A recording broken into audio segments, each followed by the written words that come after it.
hey guys কি খবৰ আজি আপোনালোকৰ মাজলৈ এটা নতুন ভিডিঅ' লৈ আহিছোঁ যদি ভিডিঅ'টো চাই ভাল লাগে like comment share and subscribe কৰি দিব আজি মই আপোনালোকৰ মাজলৈ লৈ আহিছোঁ বৰ্তমান ৰেঙনি চেনেলত সম্প্ৰচাৰিত হৈ থকা অসমৰ জনপ্ৰিয় ধাৰাবাহিক বেহাৰবাৰী আউটপোষ্টত লুটুকণৰ চৰিত্ৰত অভিনয় কৰা হীৰক কৌশিক বৰুৱা কণমানিজনী এটা সৰু ভিডিঅ' ক্লিপ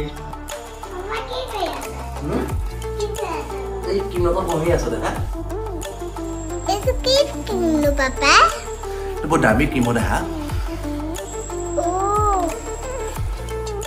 তই চাগে ভাবিছ বাপেৰে সেইটো কাৰণে ইমান হেণ্ডচাম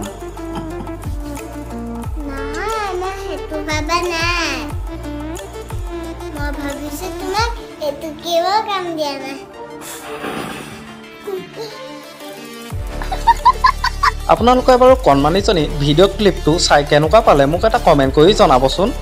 আমাৰ আজি ভিডিঅ'টো আছিল ইমানেই যদি ভিডিঅ'টো চাই ভাল লাগিলে যিমান পাৰে শ্বেয়াৰ কৰি দিব আৰু নতুনকৈ চেনেলটোত কোনোবা আহিছে যদি ছাবস্ক্ৰাইব কৰি ল'ব আজিলৈ বাই বাই তোমাৰ বাবে